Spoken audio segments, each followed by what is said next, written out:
अब नीतीश कुमार मुख्यमंत्री कहते हैं गोपाल जी आपका जात जो है ना ये साहेबगंज से मुंगेर तक, ऐसा कोई बात होता है? साहेबगंज से अगर धोबी जात है, धोबी जात पूरे बिहार में, पूरे हिंदुस्तान में, हम गुमता जात सिर्फ लगता है जैसे क्या का बार में जो टिकोर उपज उधर खीरी का दिया छिट दिया, वो रहना कोई उचित नहीं बनता है।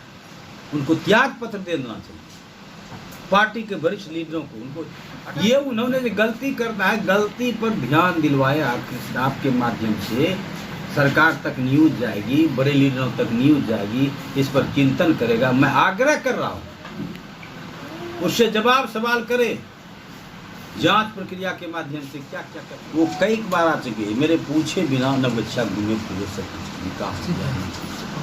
और लोजपा वाले के जो हमारे खिलाफ चुनाव लड़ते थे सुरेश भगत जी, उनके साथ घूमना, लोजपा के कार्यकर्ता के साथ घूमना, हमको खबर नहीं करना। पहली बार हम ये थ्रेट किए, समझाए, ये गलत बात है उप मुख्यमंत्री जी, मेरा क्षेत्र जाइए, तुम वहाँ का MLA हैं, हमको छांट दीजिएगा।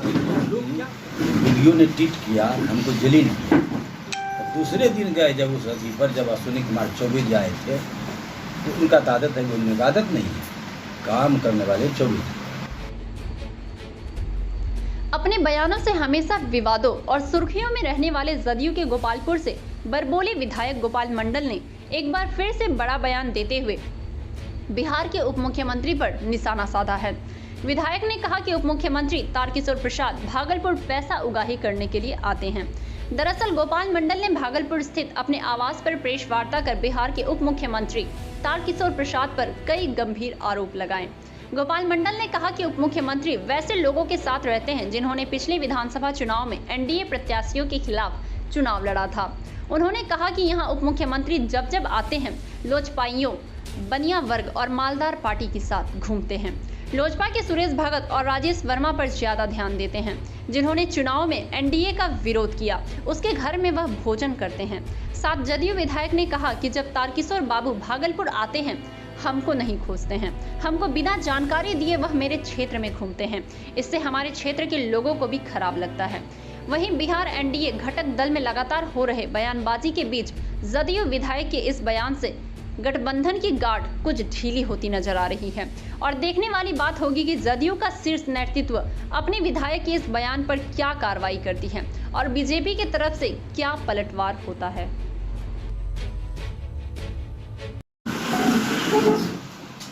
तारकेश्वर बाबू वो कई बार आ चुके हैं, मेरे पूछे बिना न बच्चा घूमे फिरे सब कुछ कहा से जाए। और लोजपा वाले के जो हमारे खिलाफ चुनाव लड़ते थे सुरेश भगत जी, उनके साथ घूमना, लोजपा के कार्यकर्ता के साथ घूमना, हमको खबर नहीं करना। पहली बार हम ये थ्रेट किए, समझाए, ये गलत बात है उप मुख्यमंत्री जी, मेरा क्षेत्र जाइए, तुम वहाँ का MLA हैं, हमको छांट दीजिएगा। तो लोग क्या कहेंगे, इनको दरकिनार कर दिया है।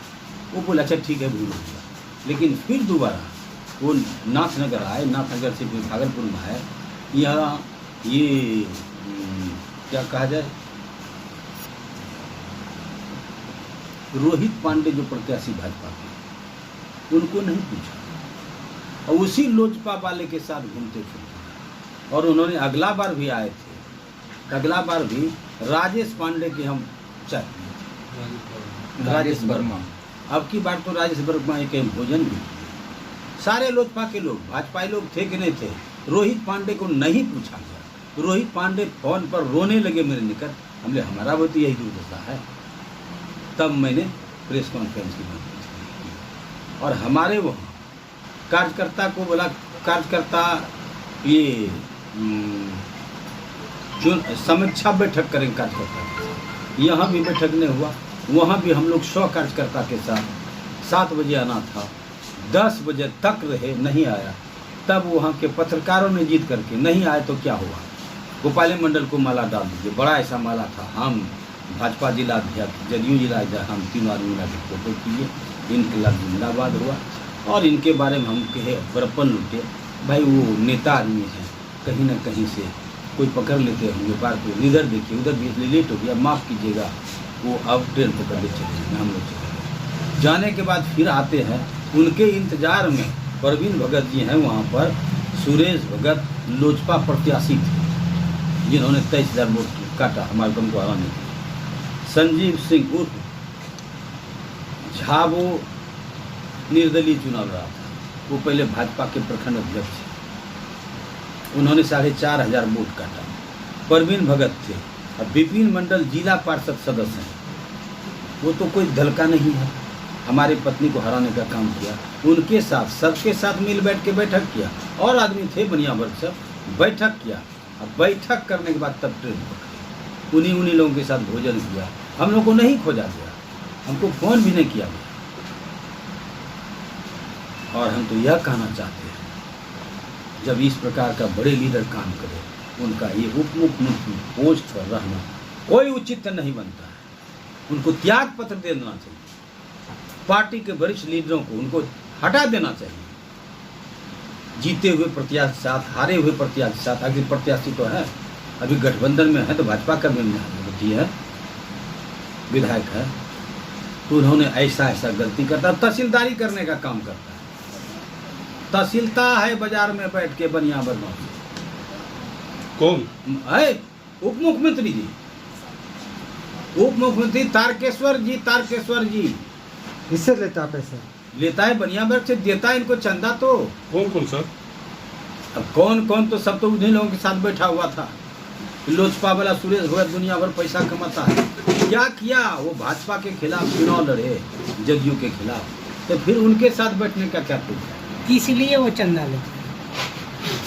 पैसवा मारता है, घर द्वार बनाने के लिए चंदा लेता है। चंदा को पार्टी ऑफिस में जमा करता है, वही इनका धंधा है। इनका कोई उचित नहीं बनता है। मैं तो आग्रह करूंगा वरिष्ठ लोगों से, एनडीए गठबंधन के नेता से, इस पर जांच बैठावे, इनको बहिष्कृत करे। कोई उचित नहीं है कि उप मुख्यमंत्री पोस्ट पर बन सकते। ऐसा आदमी नहीं चाहिए जिन्होंने संगठन के विरोध काम करे, अपने प्रत्याशी के खिलाफ में काम करे, अपने जीते हुए विधायक के खिलाफ काम करे। जो हराने का काम किया उसके साथ एक और था, ये वहाँ का सैदपुर का कांगे मुनारे जी, गुलाबी सिंह, वो भी हमको हराने का काम किया। सूरज भट्ट साथ में प्रचार करता, वो भी था मौजूद। इसका मतलब आप जो बीजेपी को हराने का कोशिश किया उसी के साथ उसने उठना बैठा। हाँ, उसी के साथ जो हमको हराने का काम कर रहा था वहाँ पर, उन्हीं के साथ रात्रि भोजन किया। फिर उन्हें ये कहा कि झूठो लिखा है कि सभी भाजपा कार्यकर्ता ने गाड़ी पर बैठा। वो बात नहीं, कोई नहीं। सब विरोधी दल जो हराने वाला था वो वही रोहित पांडे के साथ हुआ। इनको नहीं पूछा गया, इनको नहीं बुलाया गया, और राजेश वर्मा के यहाँ भोजन किया। सारे लोजपाइयों या गैर पार्टियों के साथ उन्होंने बैठे। क्या कारण है सर, आपको नहीं पूछा जाता है? पूरे भागलपुर में बाढ़ और कटाव का लगातार भयावह स्थिति है। आपके क्षेत्र में कोसी और गंगा का भी रौद्र रूप लगातार देखा जा रहा है, क्या कहना होगा इस पर? देखिए, कटाव तो है ही। सरकार सजग है, सरकार सुदृढ़ है। पहले से हम लोग के विधायक दल में बात चर्चाएं चल चुकी थी। आपदा के लिए हम लोग को तैयार रहना चाहिए। भीषण बाढ़ होगी, ये होगी, पहले चर्चा थी, हम लोग सजग थे। मेरे इलाके में एक भयंकर कटाव हो गया, जो इस्माइलपुर से लेके एक तो बंद कर दिए, एक तो ले करके वो जा रहा था, वो चलने दीजिए, तो 3 टंगा करारी तक, वहाँ तक लगा, मिनटोली तक। उसमें से इस्माइलपुर में का जो ठोकर था, ये कौन ठोकर का नाम था, वह हम तो कहेंगे किसी का गलती नहीं है, गलती किसानों का है। जैसा हम लोग चिंतन किए, इधर ये विक्रमशिला से इस्माइलपुर तक जो नई बांध बन रही थी, मेन बांध, ये नहीं कटा, इसको हम लोग बचा दिए। जो भयंकर मोटा 20 फीट का लंबा चौड़ा बांध हो, वह दह गया। तो लारा उरा रखा हुआ होगा, उसके बीच में मूसा आ जाता है, वो कमज़ोर कर जाता है, एकाएक भसक गया। और सबके अलर्ट तो कर दिया था, चूँकि सब देख के गांव खाली कर दिया था। लेकिन जो बहाव चला, तो डिम्हा गांव को चपकते हुए चला गया। डिम्हा गांव यही समझिए नदी के तरफ विलीन हो गया है। हिलवा गुड़ ये सब पैकिंग भेज रहा है। अब तो हम यह भी कह दिया है कि हर जगह भाई चूड़ा गुड़ नहीं, बल्कि वहाँ तक भी नाव से जाइए, और नाव से जाके अपना भोजन दीजिए, उनको भोजन देते रहते हैं। 2 टाइम भोजन दिया जाता है, दाल भात सब्जी। पूरी कोई गच्छा नहीं है, पूरी बनाने में मेहनत है। दाल भात सब्जी सुबह दाल भात हम लोग भी खाए हैं उस किचन सब में, बहुत अच्छा भोजन सरकार में तो कहीं। लेकिन सरकारी मुलाजिम ऐसा है, लगता है कि उनके ही घर का अनाज कट रहा है, बड़ा किरकिच करते रहता है। ये सुने होंगे कुंदर प्रसाद यादव जी, हमें भगाए थे फिर उनको लाए, और वो बिल्कुल हम 300 आदमी हम अपने गांव से भेजे खाने के लिए। 8 बजे 8:30 बजे तक कोई व्यवस्था, बोल दिया कोई व्यवस्था नहीं, आप लोग हम जो भेजे थे ना, हमको गाली गलौज करके ये हो गया रहते हैं। ये उन्होंने जो गलती करता है, गलती पर ध्यान दिलवाया आपके माध्यम से सरकार तक न्यूज़ जाएगी, बड़े लीडरों तक न्यूज़ जाएगी, इस पर चिंतन करेगा। मैं आग्रह कर रहा हूँ उससे जवाब सवाल करे, जांच प्रक्रिया के माध्यम से क्या क्या करते हैं यहाँ। ऐसा कई दफ़ा हुआ है कि भाजपा के मंत्री, भाजपा के विधायक जो हैं जदयू के खिलाफ बयान देते हैं। क्या लगता है कि नीतीश कुमार पर दबाव बनाया जा रहा है या फिर उनके साथ छल किया जा रहा है? नीतीश कुमार के ऊपर कोई दबाव नहीं बनने वाला है। नीतीश कुमार को सीधे समझिए आगे नाथ ना पीछे पगा।